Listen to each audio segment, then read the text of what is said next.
Hello बच्चों, कैसे हैं आप लोग। उम्मीद करते हैं कि अच्छे होंगे और ये भी पूरे मन से आशा करते हैं कि आने वाले टाइम में जो हाई स्कूल की बोर्ड की परीक्षाएं हैं उनमें आप सबसे अच्छे अंक प्राप्त करेंगे और ये होगा आपकी लगन, आपकी परिश्रम की बदौलत।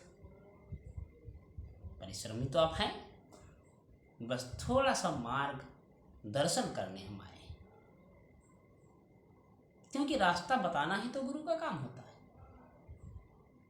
और मैं आपको रास्ता ही बताने जा रहा हूँ। देखिए, हाई स्कूल का जो पेपर है यूपी बोर्ड, सबसे पहले जब आप 24 मार्च को पेपर देने जाएं तो ये बहुत ज़रूरी है, आप में धैर्य होना चाहिए, जल्दबाजी नहीं होनी चाहिए। इससे एक फ़ायदा होगा कि हम बिना डरे परीक्षा देंगे। अक्सर करके बच्चों का जो पहला दिन होता है वो हाई स्कूल का बोर्ड का सबसे पहला दिन सबसे कठिन दिन होता है। ये कठिन मैं इसलिए बच्चों कह रहा हूँ क्योंकि इससे पहले आपने कभी बोर्ड का एग्ज़ाम नहीं सुना होता है। पहली बार आप बोर्ड की परीक्षा देने जाते हैं तो आपके मन में बहुत से विचार आते हैं कि इस परीक्षा से, जो कि आप होम एग्जाम यानी आप अपने स्कूल में देते हैं 9th तक, उससे कुछ अलग है। बहुत से बच्चे ऐसे हैं जो मन ही मन कुछ उदास रहते हैं कि हमें कैसे वहाँ लिखना है, कैसे बैठना है, क्या करना है, कैसे हम लिखेंगे, कौन हमें बताएगा। तो देखिए, बताने वाला आपको बस एक है, वो है आपका दिमाग। सबसे ज़रूरी काम जो कि परीक्षा में जब आपको उत्तर पुस्तिका मिलती है, सबसे पहला काम होता है उस उत्तर पुस्तिका को सही ढंग से उसमें अपना अनुक्रमांक, रोल नंबर लिखना। उसमें मिस्टेक किसी प्रकार की नहीं होनी चाहिए। दूसरी बात कि जब आपको कॉपी मिलती है, आप अपने अनुक्रमांक और पूर्णतः कॉपी पर जो भी फिलअप करना होता है, फिलअप करने के बाद आप पूरी कॉपी पर हाशिया कीजिए। आप स्केच पेन का यूज करें, एक ब्लैक एक ब्लू, साथ में स्केल भी होना बहुत जरूरी है। उसके बाद बिना इधर उधर ताक झांक किए आप पूरे मन से परीक्षा दें। हर क्वेश्चन, हर प्रश्न पत्र में कोई भी प्रश्न आपका छूटे ना। कोशिश करें कि पूरा प्रश्न पत्र जो आपको मिला है, हर प्रश्न का उत्तर आप सही ढंग से दें। कुछ ऐसे भी क्वेश्चन, ऐसे भी प्रश्न होते हैं जो हमें नहीं आते, लेकिन फिर भी उन्हें छोड़ने से तो कहीं अच्छा है कि हम कुछ न कुछ लिखें। हो सकता है उसमें हमें कहीं ना कहीं कुछ ना कुछ नंबर मिल जाए। कोशिश करो बच्चों। हिंदी का जो पेपर होता है वो इतना सरल होता है कि कुछ टॉपिक, कुछ चीज़ें हमेशा, आज मैं 10 साल का एक्सपीरियंस आपको देने जा रहा हूँ, कभी भी हिंदी के विषय में आप फेल नहीं हो सकते। अगर आपने साल भर नहीं पढ़ा है तो आइए, आज से आप हमारे साथ बैठ करके डेली केवल 10 मिनट हमें टाइम दें। हम उम्मीद करते हैं कि आपको हम नंबर दिलाएंगे। ये नहीं कहते कि हम आपको 70 नंबर दिलाएंगे, लेकिन हाँ, अगर आपने नहीं पढ़ा है तो हम आपको अच्छे से अच्छे नंबर दिलाने की पूरी कोशिश करेंगे। तो आज हम आपको ज़्यादा नहीं, 5 नंबर का ऐसा बताने जा रहे हैं जो कि वही आता। सबसे पहला टॉपिक है उपसर्ग। ये उपसर्ग क्या है?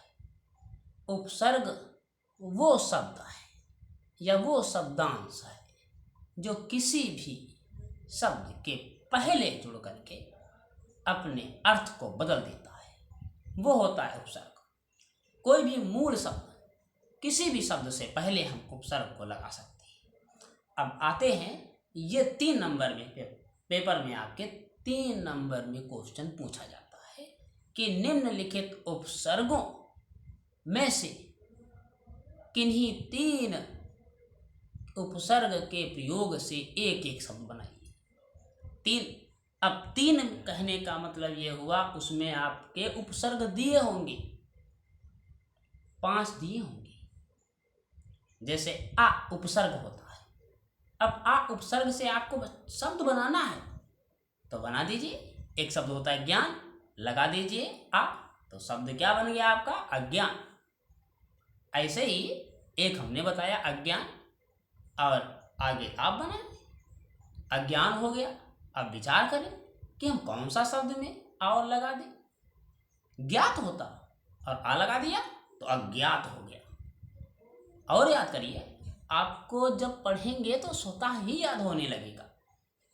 अज्ञान हो गया और मृत अमृत हो गया। इसी तरीके से आप जब आ उपसर्ग लगाओगे तो हो जाएगा आ विश्वास, आ सुविधा। तो आ उपसर्ग से आप बना सकते हैं, जो कि आ सकता है। अब दूसरा उपसर्ग हम आपको बताने जा रहे हैं अति। अति उपसर्ग किसी भी शब्द को ढूंढिए जिसमें अति लग जाता हो। ऐसा कोई शब्द जिसमें अति लग जाए तो आप ले लीजिए अतिक्रमण, अतिरिक्त। और याद करें, जब याद करेंगे तो एक नहीं, आपको 10 शब्द मिलेंगे। अतिरिक्त, अतिक्रमण। और क्या हो सकता है बच्चों? याद तो करो, देखो कितने याद होंगे। नहीं याद होगा आपको तो कहना। अत्यधिक, अतिसार। देखिए, अब आते हैं अगले उपसर्ग पर, अन। अन उपसर्ग लगाइए, क्या हो सकता है? अन से हो गया अनादि और अनंत, अनाचार, अनभिज्ञ। देखिए, और अगला उपसर्ग देखिए, अनु। शब्द उठाइए चर, लगा दीजिए अनु, हो गया अनुचर। अनुचित, अनुग्रह, अनुशासन। अगला उपसर्ग अप। अब से लीजिए अपमान, अपकार। और बनाइए, बहुत से होते हैं। अपवाद। अगला उपसर्ग अभि। अभि से क्या बना सकते हो? अभिमान। और बताइए, बहुत से याद आने लगेंगे आपको। अभि से अभिमान हमने बता दिया। और क्या हो सकता है? बहुत से ऐसे होते हैं, हमने तो आपको एक बताया है, अभिजात। और बताइए, अभिशाप, अभियोग, अभिज्ञान। अगला ऑप्शन देखिए है आजीवन। और बताइए, आ से आकर्षण और आगमन। इस तरीके से शब्द आपको कितने मिलेंगे? अगला उपसर्ग देखिए उप। उप क्या हो सकता है? लगाइए कार। कार शब्द है और उप उपसर्ग है, उपकार हो गया। और बनाइए उपदेश। तो बहुत से मिलेंगे आपको, एक बार उठाइए किताब और देखिए कितने मिल जाएंगे आपको। अब आता है निर मतलब निर्गुण, निर्दोष, निर्वाह। परि उपसर्ग से बनाइए परिक्रमा, और बनाइए परिजन, परिणाम। अब आते हैं, अगला उपसर्ग है वी से विकार, विकास, विज्ञान। फिर नया उपसर्ग लीजिए सा से सबल, और सा से सपूत, और सरस। दूसरा है सह उपसर्ग है, लगा दीजिए, सहपाठी बन गया, और सहचर बन गया। बहुत से ऐसे होते हैं, सहकारी हो गया। अगला है सु से सुदूर, सुडौल, सुगंध, सुपथ। तो 3 नंबर आपके कहीं जाने वाले नहीं है, बोर्ड में क्लियर मिलेंगे। अब आते हैं उपसर्ग क्या होता है। बस इसका थोड़ा सा उल्टा होता है। उपसर्ग किसी भी शब्द के अंत में उपसर्ग लग जाता है और उससे एक नया अर्थ क्रिएट होता है, नया अर्थ उत्पन्न होता है। जैसे हमने आपको बताया, अगर हम प्रत्यय में एक ता प्रत्यय होता है, ता प्रत्यय लगा दें तो महान शब्द लीजिए और ता लगाइए प्रत्यय, तो बनेगा शब्द महानता। बहुत से प्रत्यय हैं, ता प्रत्यय हो गया। और हम बताते हैं आपको प्रत्यय में, तो ता प्रत्यय आपने लगा दिया। अब है आई, मिठाई, खटाई। फिर प्रत्यय देखिए अगला वट, लिखावट और सजावट। अगला प्रत्यय हट मतलब घबराहट, और हट लगाइए अकुलाहट, बौखलाहट। ता तो प्रत्यय हमने आपको बता दिया। अगला प्रत्यय तो, महत्व, कृतत्व, बंधुत्व। फिर आता है वां प्रत्यय, 5वां, 7वां, 20वां, 10वां। पन, बचपन होता है। लड़कपन, गंवारापन, भोलापन, पागलपन, आवारापन। ये होते हैं प्रत्यय। वा, बुलावा, पहनावा, दिखावा। तो देखिए बच्चे कितना इंपॉर्टेंट है टॉपिक।